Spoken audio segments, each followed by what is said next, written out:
Is there anyone on the track, like when you're on the line, you're like, fuck, I don't want to, or you hate coming up on, like anyone you hate racing? Well, whenever, trying to think guys that are like politically correct question. And then it's like, let me think about this. Man, fuck this. No, this guy says some stuff. There's just guys who ride like a wide bike, like cross jump in. Like I hate that stuff. Yeah, like I think probably one of the worst guys I've came across is Moseman. He was always so bad to ride against. Or like I mean, he would just like guys that'll just randomly.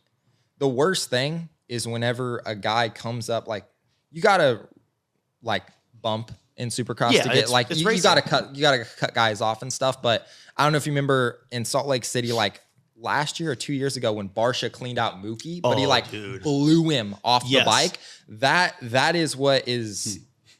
You got to have a limit. So like when you're exiting the turn and somebody's coming in and you're like hitting like that. That was gnarly. That's too much. Like even a T-bone is considered like that's your guy's going to be pissed. I get a T-bone if you dirty the dude in the corner before. Yeah. But that was gnarly. But that was past a T-bone. That was like right it was almost there. a head on. Yeah, it's like, and you can do that in any turn. Like there's always that possibility. So it's just like the guys that'll do that stuff is the worst. It's like some guys that don't use their head when they're riding, and then afterward, you know what's the worst is I've raced guys that will do that to you, will just blow you out of the water, and then afterward be like, yo man, like I hope we're still okay. Are you good? Like I just want to come over and apologize. But then guess what? The next race, they will do the same thing. Yeah. It's like, don't come and apologize to me if you're going to blow me out the next race too. Like, I want to hate you. Don't come say sorry to me. Yeah, that's the thing. That's the thing. And it's like, they'll come over and apologize, do the same thing to you the next race. And then it's a cycle. And I'm just like, dude, just kind of like a Vince Freeze. Yeah. Just leave me alone. Like if you're going to do the same thing to me the next race, then you're not really sorry for it. And I don't expect you to be like, you don't need to be sorry for it. You did it to beat me. And just know I'm bringing one back to you. When I have the shot. Coming. Yeah, exactly. Like in F1, you know how Verstappen will have someone, like obviously Red Bull will put someone on his team that will kind of work together as a team. And then you'll see like Ferrari will have a blowout because the team doesn't work together. I'm surprised like Supercross doesn't have it in that way where you kind of have like your second or someone that is like there to kind of protect you in a way. It's a weird concept, right? Because you all are kind of on factory teams. Yeah. Everybody rides for. Yeah, I mean, it'll get to that point if you're late in the season. If it's like 2 races to go and you have a chance. Like I remember my rookie season, I think it was maybe Cincerello or Savacci was like in kind of a championship hunt.